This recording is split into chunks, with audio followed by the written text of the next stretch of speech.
Welcome back, listeners. Chasin Birdies, another episode. Ryan Bashour here with my co-host, Jonathan Pepe. I mean, bud, I can introduce myself. Wow. I don't need you to introduce me. Yeah, but you know, sometimes you don't remember your name. So I'm getting old. Gout flares up, gets to your head. yeah. Anyways, how's everything going, bud? good, dude. Good. We got some sunshine today. A little bit of sunshine, a little bit of warmer weather. That means we're nearing golf season. And we're also hitting March Madness pretty heavy. Games start this Thursday. This will be a great opportunity for me to not watch and not place any wagers, because we all know that during March Madness, shit goes south. Yeah. You don't exactly bet the right games or make the right bet. No, it's tough. But hey, you have that in life, and you know what? That's the beauty of chasing birdies. You chase a lot of birdies in betting, but hey, yeah, that's why you keep coming after it, right? Because whenever you finally hit that one, oh man, it's like a hole in one. it's like whenever you hit your driver flush.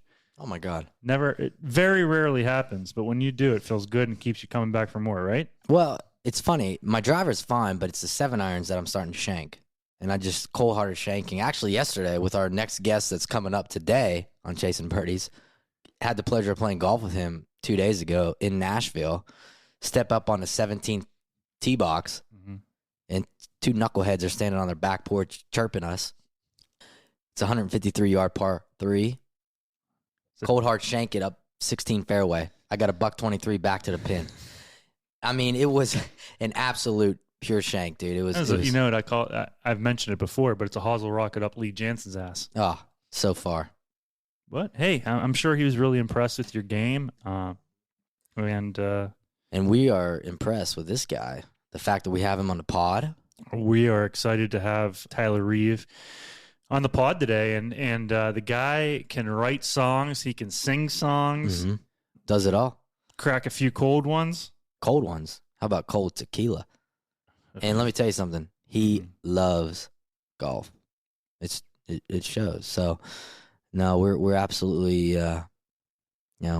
pretty stoked about this one. So let's roll you right into Tyler Reeve, and don't forget, follow us on Instagram at Chasin_birdies.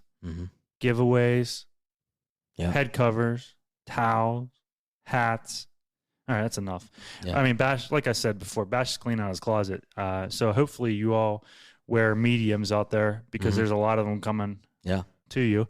And let's roll it right into Tyler Reeve. Yep, let's do it. Here we go. As you all know by now, Chasin Birdies is proud to be partners with Holderness and Bourne. Check them out online at hbgolf.com. Holderness and Bourne makes fabulous pieces to help you look good on the course, even if your game is not up to par. Check out their new arrivals now for this golf season. Also, head on over to chasinbirdies.com to get some custom Chasin Birdie gear from Holderness and Bourne. We'll continue to drop these pieces through every season. That's chasinbirdies.com and Holderness and Bourne at hbgolf.com. We got a really good one on the hook today. This man wrote, not only is he a country artist himself, but he's also a hell of a songwriter. He wrote a song called In Case You Didn't Know, which Brett Young sang, and also wrote another song with Luke Combs and Eric Church. And so today on the pod, we have Tyler Reeve. Yeah, man, what's up? We're just, surviving here in southwestern PA, north central West Virginia. We're dealing with the snow. You got a little bit of that white stuff down there in Nashville? Yeah, man, it's probably wreaked a little more havoc down here than it does up there. Y'all are used to it. Down here, it's like the end of the world. I'll tell you what, man, it's crazy seeing everything that's happened down there and in the Texas. It's been a clusterfuck. Yeah, I think we fared a little better than Texas, so prayers out to them. But yeah, it's been kind of wild here. So, well, thanks for joining us today. We really appreciate your time. And tell us a little bit about yourself. You grew up in Alabama. How did you fall in love with golf? How did golf come into your life? A little bit about that. Yeah, man. I was born in Mobile, Alabama, down on the Gulf Coast. And then my dad loves golf. He's played my entire life, and he started taking me out on the golf course when I was probably, 5, 6 or something like that, old enough to not annoy him too much, I guess, while I was out there. And so I would always hit balls, that kind of stuff, but I didn't really start playing a ton until I was like, I guess 13 or 14. And then I played very mediocrely on my high school golf team and that kind of stuff. And then got into college. When I was in college, a good friend of mine and I started playing one random, I think like our freshman year summer or something, we could play free I went to Florida State, so we could play free at the Seminole golf course. And so we would go out there and walk 18 like every single day. That's awesome. So that's really kind of where I really started getting into it and getting the fever and kind of loving golf and all that stuff. And then when I started playing music and shows out when I was in college, and that kind of equated to when I graduated, just sticking with the music and the golf kind of stayed along with it. I never really got sick of golf. So and then I guess for a while, I was like actually paying some of my bills with playing some amateur golf tournaments in Atlanta. There you go. When I first moved there. Yeah, so I was like, we had this great foursome of like these guys that were a very unlikely ragtag crew of 4, but we had it all covered. So I'd win like a long drive.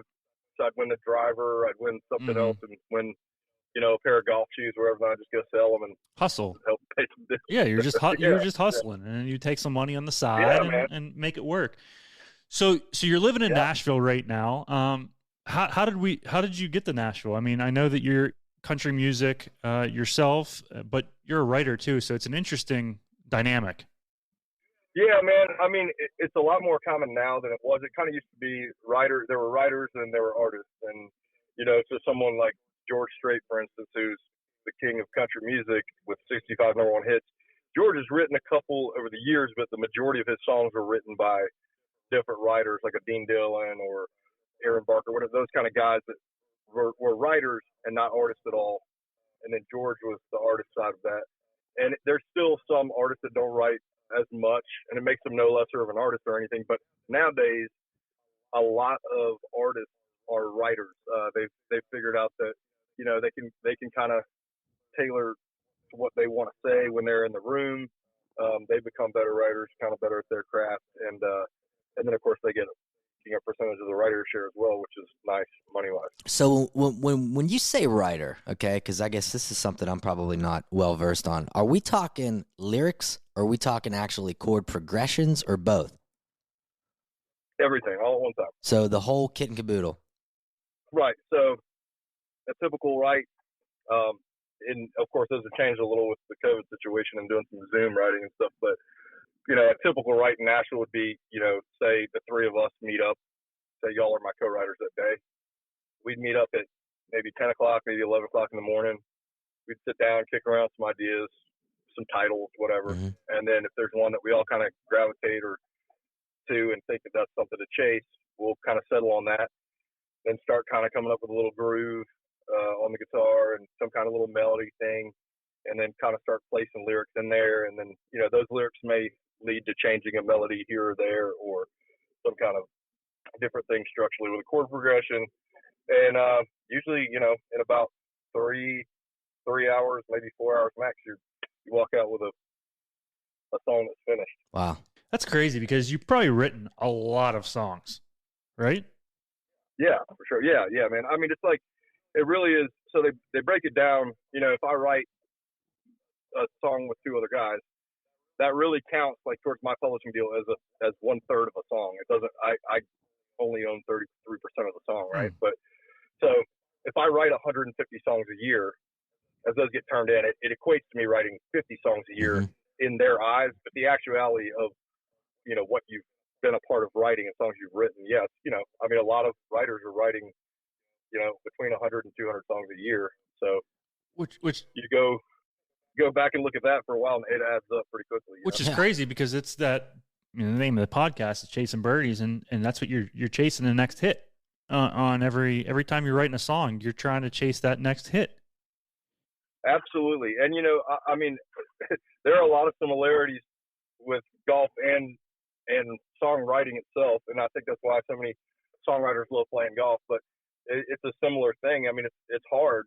You know, I know how to write a song, and I can go out there one day and be like, hey, I've got this great idea that's going to be an easy song to write, and it's hard to do. I mean, some days you really nail it, and you fire a 68 equivalent, and that's a hit song. Some days you feel like you've got it, and you know you're hitting them great on the range, then you go out there and you just can't find it. You're like, I know how to swing a golf club. Like, why is the ball not going where I want it to go? Right. Or what am I doing? And so there's a lot of that. I mean, you know, and it's kind of the same way you could almost handicap it. It's like, you know, guys that are professional songwriters, their bad songs are better than what I would write. Than some people's great songs, right? But then, you know, they still have to write those great songs to be. So I mean, it definitely is. It's you're chasing that next hit, you know, and it's a hard game to play in life. But it's awesome, man. I love it. It's very rewarding. I mean, it's really cool when you get a song that's a hit song and seeing other people out there singing lyrics to a song you wrote, or you know, people sending you messages saying, you know, hey man, this song changed my life, or you know, we got married to the song, or this, like all that kind of. I mean, it's a cool thing. Now, when you're in the country music scene, for Ryan and I, we're both fairly decent golfers. We show up to the golf course. You're decent? All right, bud. Right. Show up to the golf course, and somebody wants you on their team all the time, right? Hey, he's a 2 handicap, he's a 3 handicap, but he's really good. We'll take him. Is that kind of in the country music when you show up into a music writing studio? Are they like, hey, there's Tyler. Yeah. We need that guy on our team right now. Does that go on? I mean, yes, in a sense. It's not the same as like, you know, showing up that day and then you randomly find, you know, right. My calendar booked like 2-3 months out. So certainly, you know, as people get hot or writing more hits at a time or whatever, it definitely becomes, it's like your foursome becoming a better and better foursome of your, you know, when you go play at the club that you just joined and you don't really know anybody and you're a 5 or 6 handicap, and you go out there and play, they're like, oh, it's fun playing that guy, and you get better and better, and you get down to a 1.5, 2 handicap, and start playing with those guys. The best guys at the club want to start playing with you. That's a lot of the same, like, I guess in writing, you know, as you have more hits, it tends to be that more of your rights are with other hit songwriters. Yeah, you know, they want a piece of you, basically. Right, and a lot of that comes with, you know, you have friends that you met years ago that you've written with that have hits at different times, and you know it doesn't always equate to the same time that you all have these hits and kind of grow up in a class of writers that had hits at this time or whatever. But it definitely helps. I mean, once you have hits, you tend to be writing more with other hit songwriters, and that tends to give you a better shot at, just like if your foursome goes out and you have all guys that are scratch in your group, you're gonna have a lot better shot at winning a tournament than you do if you have guys that are, you know, all 10 handicaps or something like that. That's not being played handicap, because there's no handicap in country music as far as what they put on the radio. Right, exactly. It's who you know too. So, well, I'm looking at your handicap right now. 5.1, low index is a 1.4. Single digit. I'm taking Tyler on my team, bud. So why don't you get someone over there? I mean, if he can play to a 1.4, so the 4 shots. I mean, you might as well just pay us. So you're playing your golf out at Old Hickory? You got a good crew there? Yeah, man, it's awesome. So the guy who bought our club, I joined out there about 3 years ago. One of my best friends and another hit songwriter, a guy named Cole Taylor, he joined out there because it was near his house. And he's like, man, this track is great. And like, he's like, I haven't really heard it before. And then I went out and played, and it's awesome. You got to come out. And so I went out there one day and we played a show that night, like for the club or whatever, like a little acoustic deal. And I played golf that day, and I just loved it. I was like, man, this is a great course. So I joined, and not long after that, the guy who owned Tootsie's and Honky Tonk Central and Kid Rock, Big Ass Honky Tonk, all that stuff downtown, he bought our club, and he wanted to make it like very music friendly club. So he was pushing for a lot of, you know, artists and younger guys to come out there. So since then, I mean, the list is long. We've got a lot of great guys out there. Randy Hauser, Riley Green, Jamie Johnson, Kid Rock's out there. I mean, it goes. That's crazy. The list goes on. And it's a ton of great songwriters too. And so we have a blast out there. And then also the guy I've been great friends with for, I guess about 7 or 8 years now. But John Daly is a good friend of the guy who bought it, Steve. Oh, wow. And so Daly started coming out there and playing, and he got them to start putting to cut all these John Daly tees into it, and they just put a bunch more money into it, up the all the stuff they were paying for upkeep every year. And now it's like our greens are, I would say, they're the best greens in Tennessee. I mean, they're unbelievable. We're rolling 12.5, 13. I mean, they're pure. They're awesome, great greens. We put a lot more money into other stuff, so it's a fun track, man, and they give us a lot of leeway to do what we want, have a good time, and I mean, I love it. That's awesome. I mean, it sounds like a good time, and then you got a good group of guys, and that's what makes golf. I mean, honestly, if you have guys that just that are terrible at golf and aren't fun, it just makes for a long day. Brings you down, right? Yeah, absolutely. And I mean, the good thing for us out there is, when it first started, it was myself, a guy named Cole Taylor, and this other guy, Thomas Archer, and we were always looking for a fourth. So we were, hitting up any buddies we had to go out there with us, and they'd come out and pay the guest fee, and we'd play. We were always looking for a fourth. And now, I mean, we have a group text of members that are all musicians. That's awesome. That group text probably has like 24 people on it. Yeah. So you can't even. I mean, if you've got a tee time, those spots are taken within like 3 minutes. You text the group, you're like, hey, who wants? Like, I've got 11:40 on Wednesday. I mean, within minutes of sending everyone's like, I'm there. Yeah. So you're like, okay. We got 16 guys. Yeah. So it's a lot of fun, man, and it is a really good time out there. Whenever y'all get down to Nashville, y'all have to make a trip down. I know you said you're passing through on your way down to Alabama, but I'll definitely have to take y'all out there. You'll have an absolute blast, man. Not me. I love it. Ryan Bashour. I'm not a member anywhere in West Virginia, but Ryan Bashour is a member at Pete Dye Golf Club, and you need to check this spot out. It's incredible, man. It's in West Virginia? Yeah. I probably played it. I played the the one that goes through the the little caves in the little railroad. The coal cars. Yep. Stuff. I went and played that. I played the Carolina Country Music Festival August of 2 years ago, I guess, and we went out and played. That was a great track, man. It was, if I remember correctly, I think it was on like 18. It was like a real narrow par 4. Yeah, creek on the left. Your landing spot's real crazy, and then then there's a par 3 where you can ride your cart through like the old railroad track thing. Ryan cost us a member guest on 18, but we won't go down that road. That's true. Anyways, wait, what festival did you play at? It was put on by CCFM. I would have to look and see what that was called. It was me, Hank Jr., the Davidson brothers. I'm trying to think of who all isn't DJ Stout involved with that? Yeah, 100%. Yep, Stout's involved in that. Yep, he was there. Yeah, and we went out. I guess we were there we played 2 nights. We did like a Southern Rounds kind of like songwriter type thing one of the nights, and then like the next day we went out and played golf and came back and hung at the festival and all that stuff. But it was a lot of fun. Actually, a funny story about that. So if you look, I'll text y'all this picture or something because it's hilarious. But when I had this last number 1, which was Does to Me, which Luke Combs featuring Eric Church, when you get a number 1 song, they put a big banner up on Music Row. Your publisher will put it up there and it will say, whatever, Warner Chappell congratulates Tyler Reeve on his number 1 song, Does to Me, or whatever.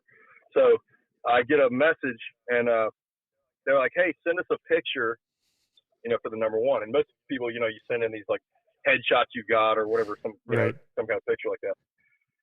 But I was out with some buddies that had a few or something. So just being funny, I sent this picture of me with a guitar on a horse.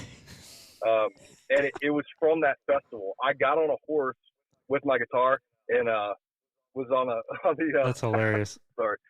So I sent that picture. And they really did it. I forgot about it. And then I'm immediately getting, this is like 2 months later, I'm getting these pictures from Music Row of me looking like a jackass on a horse. And then there's Eric Church, Luke Combs, and Ray Fulcher all looking like super professional. And there I am smiling on a horse. But I took that at that festival. That picture was taken at that festival. I guess the day before is when I went and played your track. Well, we need to get you back up here, man, because they've changed it a lot since you've been here. I mean, I don't think the Pete's place was there. He would love that. Oh, man. I mean, just Tyler, it's an outdoor patio, but huge putting green, hang out, beers flowing. For me, the cigars are lit. Yeah. So we're at Old Hickory. So let's say we're at Old Hickory. What's the money game that you boys are playing? So the cool thing about out there is there are a lot of younger guys that have come into the club and everything like that. But our older membership, they play a money game every single day, 7 days a week. So and they have invited us into it. So it's fun. You'll go out there. They all tee off between like 11 and 12, 20 every day. There will be just skins at large. It'll be everybody throws in whatever, $20, and then we play it as a points game, just table for. So you're getting your points, and then also there's skins versus everyone else that's in the group. So a lot of times you've got 20 to 24 guys in the game. Oh, it's so good. So those skins will be worth a little bit, and depending on where you're getting them, or they get covered up a lot on any of the ones that are easier holes and stuff. And then with our group, a lot of times we play Wolf a good bit, but we've also been playing. Y'all ever play COD, like carts opposite drivers? No. So it's a great game for if you've got kind of a mixed bag of handicaps. Yeah. Most of our group is similar, but so it's the first 6 holes. It's match play. You'd say whatever, $20, and then so the first 6 holes would be the carts against each other. The second 6 holes would be the opposites. So a driver from one cart with the passenger of the other cart as teammates, and then the last match would be the drivers against the passengers. Riders. Well, hopefully Bash isn't the driver, because you wouldn't be able to see him over the steering wheel. So, a little short. Hey, dude, this guy, Tyler, he cracks jokes at my height. This is like the 5th time he's done it, and you know what? I've not had a problem with my height in 34 years, and guess what? I don't expect that to change ever. We play a fun game. It's called Eeny, Meeny, Miny. Okay, so basically it's Ryan and I, you and a buddy. We're playing. First hole's best ball. Second hole is high low. Third hole is individual matches. So I'll take you. Ryan will take your partner, and then we switch every third hole. So then I'll take your partner on the 6th hole, and Ryan will take you. So it's 5 points every 3 holes. You can play for $1 a points, Cokes, whatever. But it's a fun, because it keeps you on your toes at all times. Yeah. Yeah, man. So it's just the same. We're always looking for like what are fun games to play, because you get kind of bored with the same old ones. We also always play a lot of times with our foursomes. We're playing, we do whatever, $2 or $5 a dot, and then we're doubling that for birdies, tripling it for eagles, and then you're doing, but it's every man for themselves, 2 tie, all tie. Mm-hmm. So that's good. By the end of it, it can be. You'd like to think that would all even out, but some days you end up walking away with a pretty good little pile. But that's always fun too. And then we do all kinds of, in the summertime. It's light till about 9 o'clock. So one thing we started doing a lot. John Daly plays barefoot almost all the time during the summer. So we would play and finish whatever 18 or 27 or 36, and then anytime it's after like 6 p.m. we all take our shoes off and go out there and play, and we'll call it on the hole. We'll be like, this hole 7 irons only, and then the next one might be like, any other random. We just make them up hole by hole each one and do them as individual bets, which is always a lot of fun. Yeah. Well, dude, so I'm catching this vibe down in Nashville.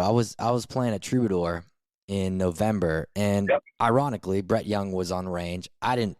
Why would I talk to him? I don't know him, and he don't know me. But I was with a buddy who is in the music industry and plays drums and knows Brett. And so first tee at Troubadour, the guy goes, "Hey, you can do whatever you want. Just don't play naked." And I'm like, "What?" And he literally meant that. He's like, "Dude, we have people out here all the time in shorts, no shirt, no shoes, music blaring. Brett Hall's like 4 holes behind us. I could hear his music." Oh yeah, man. He's got. So I go down there a good bit with Cole Swindell's down there, who's a good friend of mine. Of course, Brett's down there, and then the guy that runs at Johan Koch, and also there's a great teacher out of there, Matt Killen, he does a lot of JT. Well, JT lives there. Yes, we. But so he does all the putting. He's basically the putting coach for Tiger and JT, and he lives there. Matt Killen. Yeah, Matt Killen. Yeah, that's what I said. Yeah. Yeah. So, so I play with those guys down there a ton, and it is definitely it's a different ball game though. Like it's, I like to go down there once or twice a month because it is an all day affair, and you have to get some kind of ride service down there and ride service back. Wait, dude, how about that bar there above the range with the fire pit? And yeah, that's they call it Luther's, that's Luke Bryan. Luke Bryan, of course, has 7 lots there, but it's called Luther's after Luke's first name. That is so funny.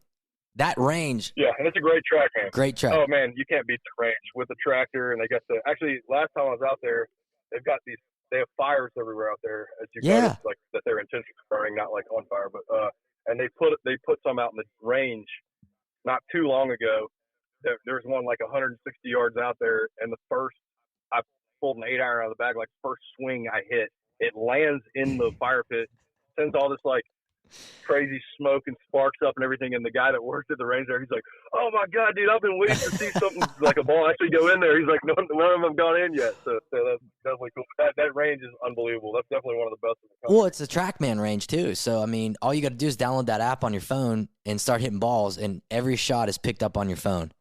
Yeah, it tells you. Yeah, man, and they use all the because they'll give it to you too. I remember we were out there playing a charity event, and they did a long drive from up there on the top of the range, like it was for longest drive carry, and Hunter Mahan was out there, and I think he carried, I think like 324 was the long, and then Ryan Johansson, who plays hockey for the Preds and hits the ball out, he carried 334 and then 343 consecutively. Dude, that's smoked. I mean, bombs up there. That's smoked. But yeah, man, that's a great track though. So if you play down there, like I said, that's kind of one style of golf, and Old Hickory's just as fun. It's a little different. I mean, we still have plenty of drinks out there and everything, but that's more of an event when you go down to Troubadour. So I would attest to that. So you help co-write, or you write the song with Luke Combs and Eric Church, Does to Me, and circling back to Luke, he's got that song "Lovin' on You," and I think one line in that song says something about a birdie on a par 5 and a Miller Lite before noon.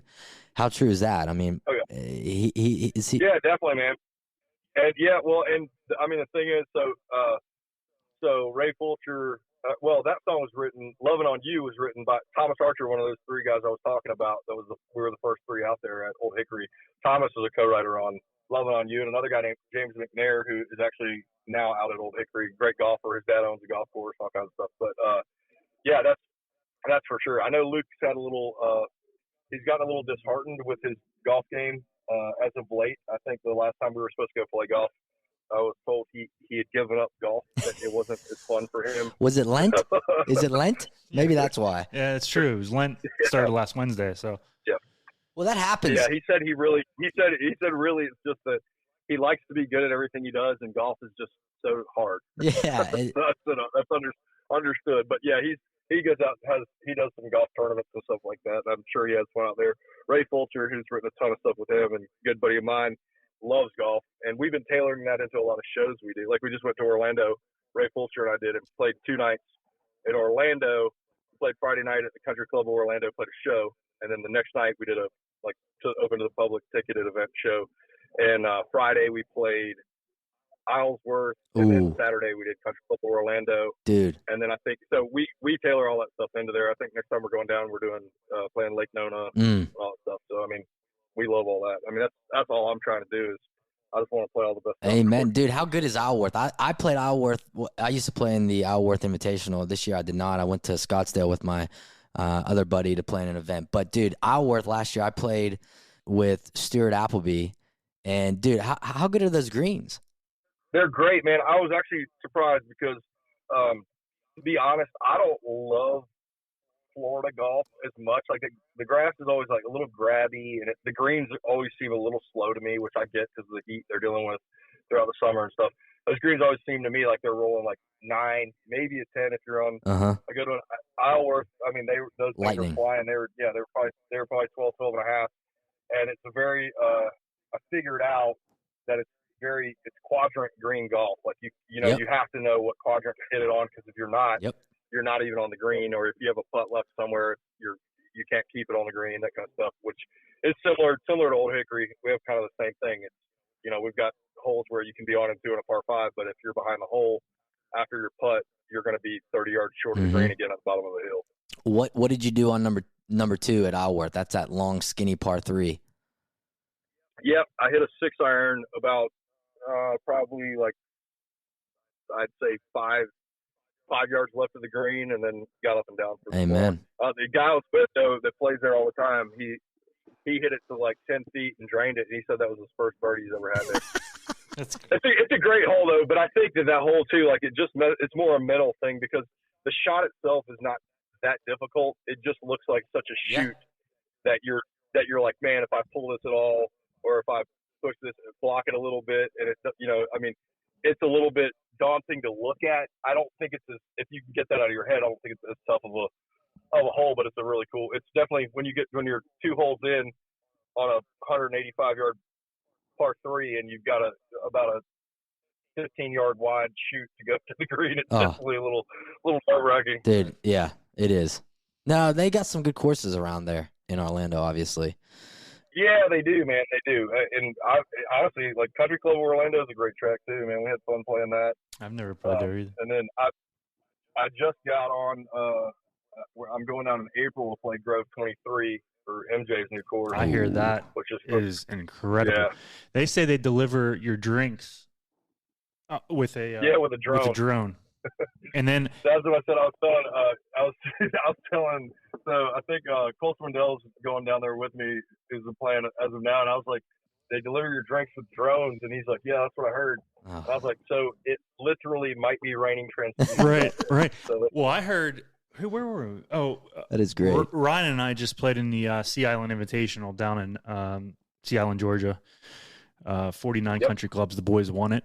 So not to brag, but really, yeah, the boys won it. But the guy, our head pro, Matt Taschenberg, was telling us he was just at Grove 23, and if you wear Adidas golf shoes on property, they take them off you, and you have to buy new ones in the shop. Yep. So don't wear Adidas. Well, I'm glad you told me that because literally all of my golf shoes are Adidas. Yeah. So you can't take them. You might want to test it, though, and see if it's real. Wear them down. Yeah, actually, because I feel like the way it should be done is if you wear Adidas golf shoes, they take them off you and give you a pair of Air Jordan golf shoes. That's what it should be. Well, they make a pair of Jordan golf shoes that are exclusive to Grove 23. So there you go. You might be able to finagle those. Nice. Your buddy Cole. I heard a story. I don't know the whole story, but I heard by the 15th hole at Troubadour, he couldn't stand up. Oh yeah. Well, there's been some tough days out there. I mean, like I said, Cole's been out there, I guess, for about 3 years. He's a member at Old Hickory, too, and plays with us a bunch at Old Hickory. But he is one of my best friends in the world. We're carting this for life, as we say. Like, we're always in the same cart, always talking each other up, having fun playing. And we went out there one day, just the two of us, and he's like, man, I've been a member here for 3 years, and I've actually never carted a full round, and put in my score. And he's like, he's like, let's try and, let's see what we can do today. So I was like, yeah, man, sounds good. And he's like, then we can play more after or whatever. So we get out there. It was actually the day of the LSU-Alabama football game. And oh, my God.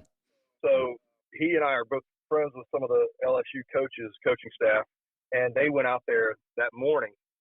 They also parked they took the bobtail off the LSU equipment truck and parked it in front of JT's house, who's an Alabama fan.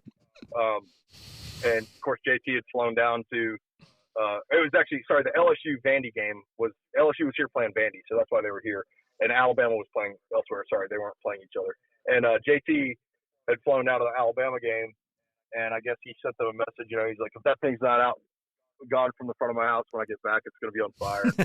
But so anyway, so we played. We're on the 15 tee box, 16 tee box. So we had 3 holes to play. I was 2 over. Cole's like 4 over. We're like, all right, this is great. We're gonna, put in a round here. We'll be able to card your first round out here in 3 years. And the coaches come and meet us on the tee box because they were trying to say hey before they left to go to the game. And of course on that tee box there's a hidden spot in the tree with shots of whiskey. And so of course we did a couple of those, and I finished out like bogey double or something. I mean, we got heavy on it, but I guess we finally put in a round, and we stayed out and played another 18. There you go. You finished a round, see? You got him. Yeah, exactly. That is so good. Exactly. So, yeah, man, it's a lot of fun out there. Well, I tell you, I can attest to that, and I had a great time, and I like hearing the stories from that place. And everyone, listen, go to Instagram and give Tyler a follow. It's at Tyler Reeve, Reeve. Again, he's written several hits in the country music realm, and he's also a country artist himself. Loves the game of golf. We're going to transition Tyler into the last segment of our show here.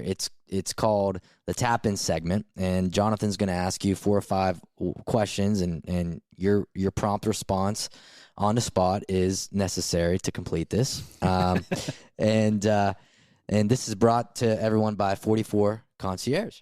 44 Concierge is the premier concierge company for professional athletes. Started by current NHL vet Nate Thompson, 44 makes sure that all moving parts of an athlete's life are organized and handled, so you just worry about singing that song or writing that song, scoring the winning goal, or draining that birdie putt. 44 makes sure their athletes enjoy more and worry less. Check them out at 44concierge.com. All right, Tyler, first one. You ready? Yep. I feel like you're going to get upset with me at this one, but Gators or Knowles? Oh, Knowles, obviously. So when did you graduate from there? 2004. Never been, but I hear it's a fun time. All right. Number 2, your dream foursome can be living, dead. Man, okay, so if I put the foursome together, I will say I've had a couple that are great, but I've played with Daly a ton. Daly, I'm putting him in there just because he's so much fun to play with. I've also played with Jack Nicklaus. I only got to play like 4 holes with him. Wow. But I'd put him in there just because of Jack. And then, man, it's hard to not put Tiger in there. You know, Tiger really got to the top of his game when I was really he was very influential in me watching a ton of golf and falling in love with actually watching professional golf. So so that'd be a good foursome for me. All right, the next one is there's 2 parts of it, but Augusta National. Yep. What comes to your mind? Well, of course, Amen Corner, and I mean all the, you know, the shot, the guys falling apart in some spots, and then other just incredible shots. I mean, the Masters is the Masters. I go down there a good bit. I've never played Augusta National. I played Augusta Country Club, and I played Sage Valley a bunch. But I think I'm wanting to go and be able to spend the whole time during the Masters at some point when crowds are back, because I think that's the cool part. And love to watch the par 3. That's always fun. That was great too with Jack's grandson getting the hole in one. It's awesome. All that stuff. Now, let's say money's not an option, okay? Okay. How much are we spending to play Augusta National for one day? What's your price to play it? I mean, what would I pay to play it? Yeah. Well, I don't know. I think I'm going to get to play it actually soon, but I don't know, man. I mean, you know, it's Augusta. But I'd say, I mean, you know, if someone told me I could play it, tomorrow, I'd pay $5,000 to go play it. I mean, standard guest fee coming at you. Fair. That's actually that's the initiation fee. There is only $5,000. Although their assessment fees are high, but when you actually join Augusta, the initiation fee at Augusta to join is only $5,000. That's crazy. I'll tell you, we got one more question, but we played Peachtree Golf Club down in Atlanta. Yep. And man, is that place a gem.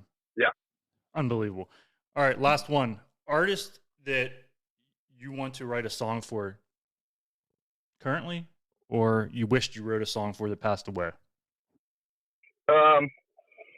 Man, I've come close with a couple that for George Strait. I think any of those guys that were kind of the big 90s guys, you know, the George Strait, Tim McGraw, you know, Garth, any of that stuff, those are definitely bucket lists for having songs on those records.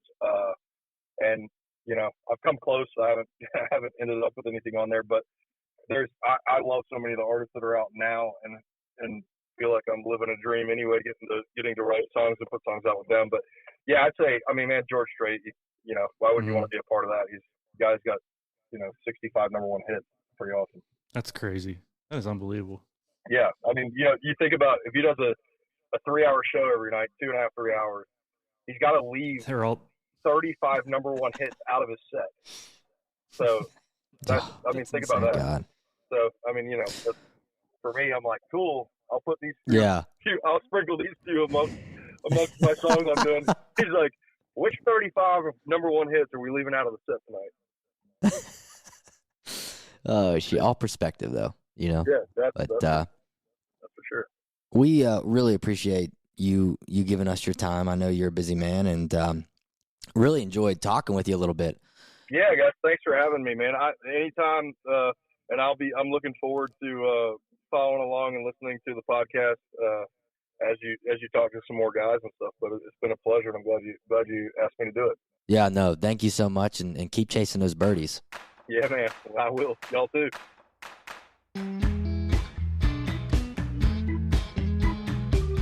Well, that was a hell of an interview here with Tyler Reeve. Fantastic. I mean, the guy loves golf. Yeah. And he eats, sleeps, breathes golf. Eats, sleeps, breathes country music. Mm-hmm. And it's awesome to see. That's the cool thing about all this is that they are the best at what they do. I mean, the guy's won Best Country Songwriter of the Year. What, 2 times? I think just once. But once, okay. He won everything. He's won everything. I mean, Bashour was holding his trophies here about a few days ago. Yeah. And he's the best at that, but he wants to get to be so good at golf that it kills them. And it's great to see. We love it. Hopefully you guys love the stories that are being told because Tyler had some good ones. Yeah. And I bet you we'll have him on again and the stories will continue. And we're going to actually keep it in the country fam for the next episode with country singer Drake White. So you guys all tune in for the next episode of Chasin Birdies with Drake White. And thanks for listening. Hit him straight. Ciao, ciao.